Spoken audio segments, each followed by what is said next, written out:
संकल्प पत्र में रखा है कि अगर मैं चुनाव जीत के आता हूं, सर्वप्रथम जो डैम में 25 फीट का गाद भरा हुआ है उस गाद की सफाई करके घर के अंदर नल का जल पहुंचाने का काम करूंगा। आज कई लोग एक नारा लगा रहे हैं, बटोगे तो कटोगे, इस तरह का नारा नहीं लगाना चाहिए। अगर आप सनातन की बात करते हैं, आप हिंदुत्व की बात करते हैं कि रांची में जब से झारखंड अलग हुआ किसी की सरकार रही है, ना आज तक एक मेडिकल कॉलेज खुल पाई, ना इंजीनियरिंग कॉलेज खुल पाई, ना ITI कॉलेज खुल पाई। यह दुर्भाग्य है। नमस्कार, द फॉलो अप देख रहे हैं आप। मैं हूं आपके साथ प्रेरणा प्रभा। इस वक्त हमारे साथ मौजूद है रांची विधानसभा से निर्दलीय उम्मीदवार उत्तम यादव जी। इन्होंने आज अपने संकल्प पत्र को जो है वो जारी किया है। हम इनसे जुड़ते हैं और जानते हैं क्या कुछ संकल्प पत्र में इनके हैं और किस तरीके से जो है वो चुनाव की तैयारियों में ये लगे हुए हैं। उत्तम जी, अभी कुछ दिनों पहले भाजपा ने अपना संकल्प पत्र जारी किया, कल जो है वो इंडिया गठबंधन की तरफ से उनका घोषणा पत्र जारी हुआ, आज आपने अपना संकल्प पत्र जारी किया है, क्या कुछ कहिएगा? देखिए, आज मैं रांची विधानसभा से एक स्वतंत्र प्रत्याशी के रूप में चुनाव लड़ रहा हूं और जिस विधानसभा से लड़ रहा हूं वो झारखंड की राजधानी रांची है। आज राजधानी की जो स्थिति है, जो परिस्थिति है, वो किन्हीं से छुपी हुई नहीं है। जिस राजधानी में बात होनी चाहिए थी कि मेडिकल कॉलेज कैसे खुले, इंजीनियरिंग कॉलेज रांची में कैसे खुले, ITI कॉलेज कैसे खुले, आज दुर्भाग्य है कि हम लोग को बात करना पड़ रहा है कि रांची के लोगों को नल का जल कैसे पहुंचेगा। पूरे रांची में जिस गली में जाइएगा वहाँ पानी का टंकी मिलेगा। जो वर्तमान में विधायक रहे हैं, जो रनर रही है, इन लोगों ने सिर्फ रांची में एक ही काम किया है, सिर्फ पानी का टंकी लगाने का। अगर इन लोगों को रांची की चिंता इतनी थी तो रांची वासियों को जो डैम में 25 फीट का गाद भरा हुआ है उस गाद की सफाई करके और घर के अंदर नल का जल पहुंचाते हैं। आज बंगाल देख लीजिए, उड़ीसा देख लीजिए और रांची झारखंड के साथ अलग हुए छत्तीसगढ़ को देख लीजिए। आज लोगों को चारों समय पानी मिल रहा है, लेकिन राजधानी के लोग गर्मी में पानी के लिए छटपटा रहे हैं, बरसात में जल जमाव से परेशान हैं, पूरा शहर गड्ढों का बना हुआ है। ये रांची की स्थिति है। तो हम लोग अपने संकल्प पत्र में रखा है कि अगर मैं चुनाव जीत के आता हूँ, सर्वप्रथम जो डैम में 25 फीट का गाद भरा हुआ है उस गाद की सफाई करके घर के अंदर नल का जल पहुंचाने का काम करूंगा। और जो हमारी माता बहनें जो रात को 12 बजे, 2 बजे, 3 बजे तक जो सड़क में पानी की टंकी पे लाइन लगाती है, कम से कम उनके सम्मान में एक प्रयास मैं करूंगा। दूसरा, आप पूरे बरसात में देखे होंगे राजधानी का एक इतिहास था कि कितनों भी बारिश आ जाता था 10 मिनट बाद वो पानी खत्म हो जाता था। लेकिन इस बार पूरी राजधानी में कहीं ठेवना भर, कहीं कमर भर, पूरे शहर में पानी था। तो उसको जल जमाव से कैसे एक सुंदर रांची बनाने का, स्मार्ट सिटी बनाने का हम लोग संकल्प लिए हैं। और रांची वासियों के साथ मिलकर, हर गली वालों के साथ बैठकर हम लोग इस रांची को हम लोग कैसे सुंदर बनाया जाए, हम लोग कुछ और प्रयास करेंगे। आपके सामने जो है वो रांची के 6 बार विधायक रहे CP सिंह जी है और फिर इंडिया गठबंधन की तरफ से महुआ माझी जी भी है सामने। मुकाबला किस तरीके का रहेगा इस बार? देखिए, इस बार का चुनाव परिवर्तन का चुनाव है। रांची की जनता ने 29 वर्षों से एक व्यक्ति को विधायक बनाया, नगर विकास मंत्री बने, विधानसभा अध्यक्ष बने, कई पद उनके पास रहा। लेकिन राजधानी मैंने एक अगर मंत्री बनता है तो पूरे राज्यवासियों को उनसे उम्मीद होती है, लेकिन ये ऐसे मंत्री थे अपनी राजधानी में कुछ नहीं किए। मैं तो पूछता हूँ, जिस हरमू नदी की बात कीजिएगा, इन्हीं के कार्यकाल में हुआ था। 92 करोड़ का योजना से हरमू नदी का सुंदरीकरण का कार्य हुआ था। और आज जाकर उसको देखिएगा तो उसमें लगेगा, पता ही लगेगा ही नहीं, मात्र लगेगा 2-3 करोड़ रुपया अगर खर्चा हुआ होगा। तो ये स्थिति है, कोई काम नहीं हुआ है। रनर रही है जो महागठबंधन की प्रत्याशी है, जो वर्तमान में राज्यसभा सांसद है, ठीक है, मैं उनसे भी पूछना चाहता हूँ, आपने रांची को क्या दिया? सिर्फ गली गली में आप पानी का टंकी लगा दिए, आप बोरिंग करवा दिए, आप डैम का पानी घर तक पहुंचवाते हैं। इसलिए रांची की जनता इस बार समझ चुकी है। रांची की जनता एक युवा प्रत्याशी को खोज रही है और मैं जिस तरह रांची के हर एक मामले में, हर क्षेत्र में, चाहे वो रात के 12 बजे हो, चाहे सुबह के 3 बजे हो, मैं रांची वासियों के लिए खड़ा रहा हूँ। इसका उदाहरण है कोरोना काल। घाघरा घाट जहां लोग जाने से डरते थे, हम लोग वहीं चक जाते थे। मोक्ष यात्रा वहां जो माननीय सांसद का फंड कर दिया हुआ गाड़ी का 1000-1500 रुपये लगता है, हम लोगों ने फ्री चलाया। हर एक क्षेत्र में हम लोग काम किए। इसी रातपुर रोड में शराब की दुकान खुली हुई थी, 6 विद्यालय बगल में मंदिर था, मैं उसे बंद कराने का काम किया हूँ।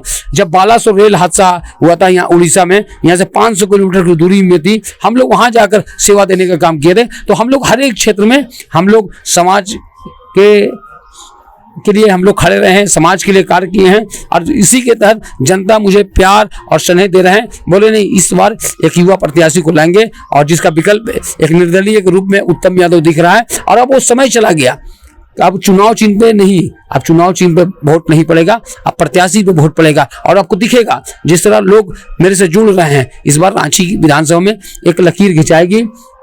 और हम लोग का संकल्प पत्र में, जैसे भगत सिंह जो पूरे हिंदुस्तान के यूथ अपना आइकॉन मानते हैं, भगत सिंह का प्रतिमा जो आज थाने में है, मैं जीत कराऊंगा और तत्काल उस प्रतिमा को सम्मान पूर्वक राजधानी में पूरे नगर वासियों के साथ मिलकर हम लोग उस प्रतिमा को स्थापित करेंगे।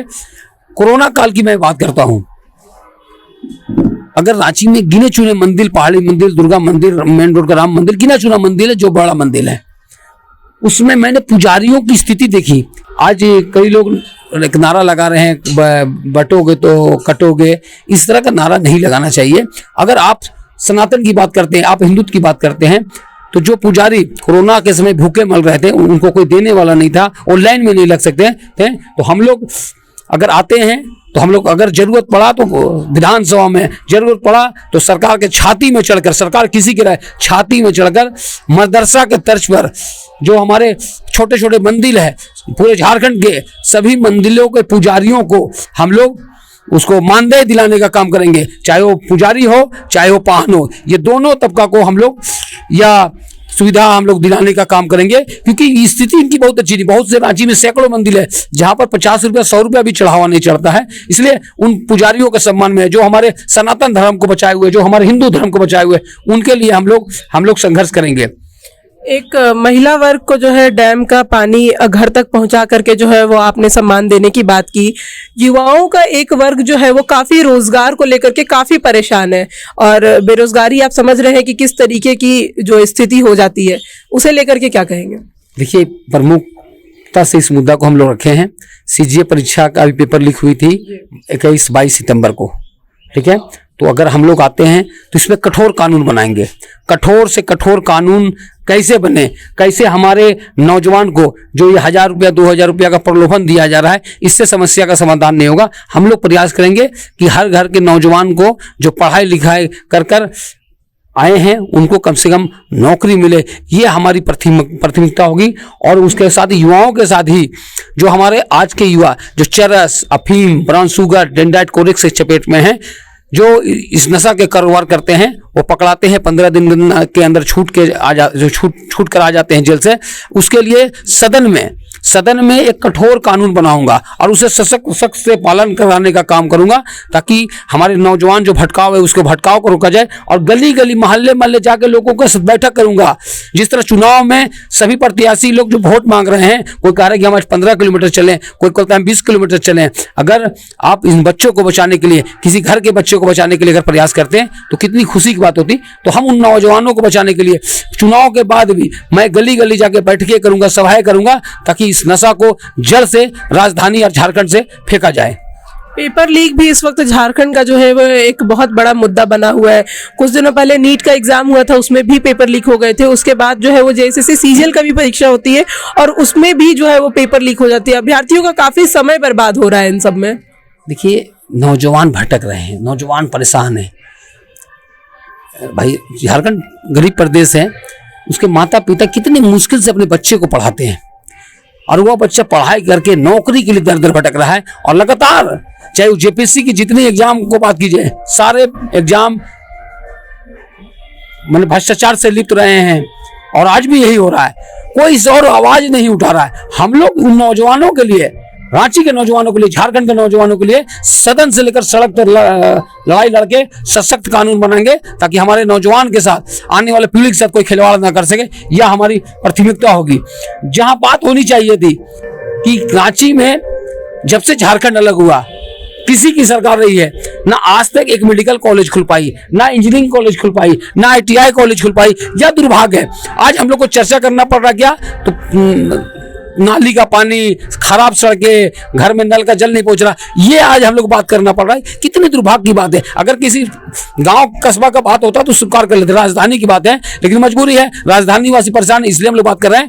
तो ये तीनों कॉलेज कैसे, रांची नहीं, हर एक जिले में, झारखंड के 24 जिलों में कैसे खुले, ताकि झारखंड के एक एक नौजवानों को कम से कम जो 11-12 के बाद आज दूसरे राज्य जो जाते हैं, जो मोटा पैसा, जो पैसे वाले हो तो अपने बच्चे को भेज दे रहे हैं, लेकिन जो गरीब का बच्चा जो पढ़ना चाह रहा है, अगर रांची में होता तो कम से कम वो बच्चा आराम से पढ़ सकता था। इसलिए हम लोग प्रयास करेंगे, जो दूसरे राज्य में हमारा जो पैसा चला जा रहा है, और पैसा जाने के बाद वो बच्चा वहीं का रह जा रहा है, मात्र उसका 5% जो उसका सैलरी का पैसा झारखंड पहुंचता है, बाकी 95% जिस राज्य में पढ़ने गया है वह वहीं कैंपस सिलेक्शन हो गया, वहीं नौकरी हो गया। उन नौजवानों को रांची में हम लोग पढ़ाएंगे, ताकि जो आए दिन जो घटनाएं दूसरे राज्य में होती है, हमारे घर पे ही बच्चे रहेंगे, अपने माता पिता के नज़र में रहेंगे, ताकि हमारे बच्चे भी सुरक्षित रहेंगे, और अपने जो बुजुर्ग माता पिता है उनका कम से कम ख्याल रख सकेंगे। आरक्षण और खतियान को लेकर के आपने संकल्प पत्र में कुछ नहीं कहा है, उसे लेके क्या कहेंगे? देखिए, ये सब चीजों से बाहर निकलना होगा। हम लोग झारखंड को आगे लेना है। आज झारखंड सबसे नीचे पायदान में है। जब झारखंड राज्य अलग हुआ था तो इसे सोने की चिड़िया कहा जाता था कि झारखंड का विकास होगा, लेकिन आज झारखंड की स्थिति किन्हीं से छुपी नहीं है। किसी क्षेत्र में चले जाइए, देश का 40% कोयला, अल्मुनियम, बॉक्साइट हमारे झारखंड में है। उसके बावजूद हमारे झारखंड गरीब है, यह दुर्भाग्य है। निर्दलीय प्रत्याशी उत्तम यादव ने अपने संकल्प पत्र में महिलाओं को सम्मान देने का काम किया है, युवाओं के लिए रोजगार की भी बात की है, साथ ही साथ और झारखंड को कैसे और बेहतर बनाया जाए, इन सभी चीजों को लेकर के भी उन्होंने जो है वो अपने मुद्दों को इनमें रखा है। तमाम अपडेट्स के लिए आप देखते रहे फॉलो अप। शुक्रिया। thefollowup.in, like, share and subscribe. www.thefollowup.in